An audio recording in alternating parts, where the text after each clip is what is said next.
भाई बहन का रिश्ता इस दुनिया में सबसे पवित्र और अटूट रिश्तों में से एक माना जाता है। एक ऐसा रिश्ता जिसमें भाई अपनी बहन की रक्षा के लिए पूरी दुनिया से लड़ने का जज्बा रखता है और बहन अपने भाई की लंबी उम्र के लिए दुआएं मांगती हैं। लेकिन क्या हो जब यही पवित्र रिश्ता हवस, धोखे और साजिश की बलि चढ़ जाए? क्या हो जब एक बहन के हाथों में राखी की जगह अपने ही सगे भाई का खून लग जाए? आज की कहानी कोई आम कहानी नहीं है। यह उत्तर प्रदेश के एक ऐसे घर की कहानी है जिसकी दीवारों ने एक ऐसा खौफनाक मंजर देखा जिसे सुनकर आपकी रूह कांप जाएगी। एक 25 साल का नौजवान जिसकी आंखों में खाकी वर्दी पहनने का सपना था और एक 10 साल का मासूम बच्चा जिसने वो देखा जो उसे ताउम्र सोने नहीं देगा। यह कहानी है फर्रुखाबाद के करण की, जिसकी जान किसी दुश्मन ने नहीं बल्कि उसकी अपनी सगी बहन ने ली। उत्तर प्रदेश जनपद फर्रुखाबाद, यहाँ का एक छोटा सा गांव है करथिया। इसी गांव में रहता था 25 साल का करण मिश्रा। करण कोई आम लड़का नहीं था। उसकी रगों में कुछ कर गुजरने का जुनून दौड़ता था। उसका सपना था पुलिस की वर्दी पहनना, समाज से जुर्म मिटाना। उसने हाल ही में यूपी पुलिस दरोगा भर्ती की परीक्षा भी दी थी। घर में उसके 3 छोटे छोटे बच्चे थे जिनके सुनहरे भविष्य के लिए करण दिन रात मेहनत कर रहा था। परिवार खुश था कि करण जल्द ही दरोगा बनकर गांव का नाम रोशन करेगा। मंगलवार का दिन था। करण अपनी बहन पूजा को उसकी ससुराल छोड़ने के लिए निकला। पूजा की ससुराल मैनपुरी जिले के थाना किसनी क्षेत्र के कुशमरा चौकी के पास ताल मोहल्ले में थी। भाई का फर्ज निभाते हुए करण ने बहन को हिफाजत से उसके घर पहुंचाया। लेकिन सफर की थकान और शाम घिर आने के कारण करण ने तय किया कि वो आज रात बहन के घर ही रुक जाएगा। उसे क्या पता था कि जिस घर की चौखट पर वो खड़ा है वो उसकी जिंदगी का आखिरी पड़ाव है। उसे नहीं मालूम था कि मौत उसी घर के अंदर उसकी अपनी बहन के रूप में उसका इंतजार कर रही है। रात गहरा चुकी थी। ताल मोहल्ले के उस घर में सन्नाटा पसरा था। लेकिन इस सन्नाटे के पीछे एक ऐसा तूफान पनप रहा था जो करण की दुनिया उजाड़ने वाला था। उसी रात करण के सामने एक ऐसा राज खुला जिसने उसके पैरों तले जमीन खिसका दी। राज था उसकी सगी बहन पूजा का। पूजा का पिछले 1.5 साल से एक गैर मर्द के साथ नाजायज प्रेम प्रसंग चल रहा था। उस शख्स का नाम था जितेंद्र, जिसे लोग जीतू के नाम से जानते थे। जब करण को इस घिनौने सच का पता चला तो एक भाई का खून खौल उठा। उसने अपनी बहन को फटकार लगाई, उस रिश्ते का विरोध किया। करण का मानना था कि यह न सिर्फ परिवार की इज्जत के खिलाफ है बल्कि एक पाप है। लेकिन प्यार और हवस में अंधी हो चुकी पूजा को अपने भाई की नसीहतें कांटे की तरह चुभने लगी। और फिर पूजा ने वो फैसला किया जो कोई इंसान तो क्या, एक जानवर भी अपने खून के साथ नहीं कर सकता। पूजा ने अपने प्रेमी जितेंद्र को वहां बुला लिया बहस बढ़ी और रातों रात उस घर का आंगन एक खौफनाक साजिश का गवाह बन गया। जितेंद्र ने अपनी बंदूक निकाली और सगी बहन पूजा की आंखों के सामने करण के सिर में गोली मार दी। करण वहीं ढेर हो गया।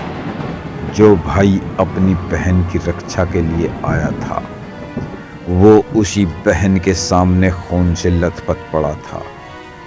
लेकिन पूजा की आंखों में न कोई आंसू था, न कोई पछतावा। प्रेमी जीतू के साथ मिलकर उसने फर्श पर बिखरे अपने ही भाई के खून को साफ किया, सारे सबूत मिटाए और फिर रातों रात करण की लाश को ठिकाने लगाने के लिए उसे धर्मगदपुर के पास नदी किनारे झाड़ियों में फेंक दिया। खून तो साफ कर दिया गया, लाश भी छुपा दी गई। कातिलों को लगा कि उन्होंने एक परफेक्ट मर्डर किया है जिसे कोई नहीं पकड़ पाएगा, लेकिन वो भूल गए थे कि दीवारों के भी कान होते हैं और इस घर में एक जोड़ी आंखें थीं जो इस खौफनाक मंजर को खामोशी से देख रही थीं। वो आंखें थीं पूजा के 10 साल के बेटे ऋतिक की। सोचिए, उस 10 साल के मासूम के दिल पर क्या गुजरी होगी। रात के अंधेरे में छिपकर उसने अपनी ही मां को अपने सगे मामा की हत्या की साजिश रचते और लाश को ठिकाने लगाते हुए देखा। वो बच्चा डर के मारे सहम गया, उसकी जुबान तालू से चिपक गई। सवाल यह है कि कातिलों ने उस बच्चे को क्यों छोड़ा? क्या उसे जान से मारने की धमकी दी गई थी, या ऋतिक ने सब इस तरह छिप कर देखा था कि कातिलों को उसकी भनक तक नहीं लगी? वो मासूम बस एक सही मौके का इंतजार कर रहा था ताकि वो अपने मामा की मौत का सच दुनिया के सामने ला सके। अगले दिन सुबह हुई। करण के घर वाले फर्रुखाबाद में उसका इंतजार कर रहे थे। जब बहुत देर हो गई और करण घर नहीं पहुंचा तो परिवार की चिंता बढ़ने लगी। करण के भाई मोहित ने फोन मिलाया, लेकिन कोई जवाब नहीं। तब पूजा ने अपने ही परिवार को गुमराह करने का नाटक शुरू किया। उसने घर वालों से कहा, करण तब बहुत पहले ही यहां से निकल चुका है, वो जल्द ही घर पहुंच जाएगा। लेकिन झूठ के पैर नहीं होते। जब देर रात तक करण का कोई सुराग नहीं मिला तो उसका भाई मोहित घबरा कर कुसमरा चौकी पहुंचा और करण की गुमशुदगी की रिपोर्ट दर्ज कराई। उधर खुद को बचाने के लिए सातिर पूजा भी अपने एक बेटे को लेकर पुलिस स्टेशन पहुंच गई। वो रोने का नाटक करते हुए अपने ही भाई की गुमशुदगी दर्ज कराने का ढोंग रच रही थी। लेकिन पुलिस की पैनी नजरों से मुजरिम बच नहीं पाते। एसपी सिटी अरुण कुमार सिंह के नेतृत्व में पुलिस ने जब पूजा से पूछताछ की तो उसके बयानों में तालमेल नहीं था। पुलिस का शक गहराने लगा और तभी उस 10 साल के मासूम ऋतिक ने अपनी चुप्पी तोड़ दी। ऋतिक ने पुलिस और परिजनों के सामने वो खौफनाक सच उगल दिया, जिसे सुनकर पुलिस वालों के भी रोंगटे खड़े हो गए। एक भांजे ने अपनी ही मां की दरिंदगी का भांडा फोड़ कर दिया था। ऋतिक के बयान से इलाके में हड़कंप मच गया। तुरंत पुलिस हरकत में आई। कुसमरा चौकी इंचार्ज प्रवीण कुमार और फोरेंसिक टीम ने उस घर में दस्तक दी। घर का कोना कोना खंगाला गया, खून के धब्बों के नमूने लिए गए। इधर मृतक के घर वालों ने आरोपी प्रेमी जितेंद्र उर्फ जीतू को धर दबोचा और पुलिस के हवाले कर दिया। जब पुलिस ने जितेंद्र और पूजा पर सख्ती से पूछताछ की तो उनके झूठ का किला ढह गया।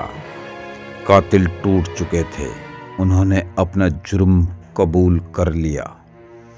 जितेंद्र ने बताया कि उसने ही करण को गोली मारी थी और पूजा ने उसका साथ दिया था।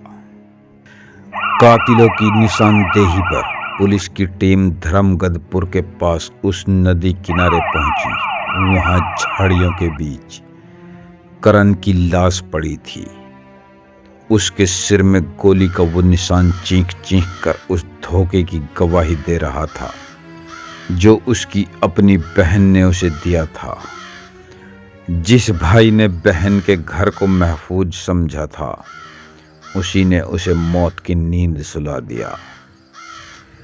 करण के 3 छोटे छोटे बच्चे अब हमेशा के लिए अनाथ हो गए हैं। वो बच्चे जो अपने पिता को दरोगा की वर्दी में देखने का इंतजार कर रहे थे, आज उन्होंने अपने पिता को कफन में लिपटा हुआ देखा है।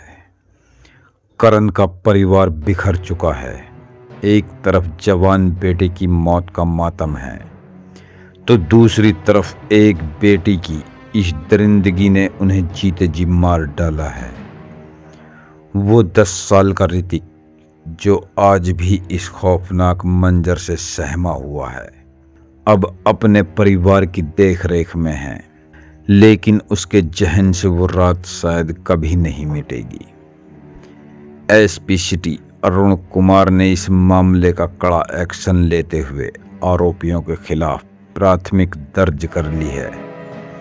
कातिल बहन पूजा और उसका प्रेमी जितेंद्र अब सलाखों के पीछे हैं।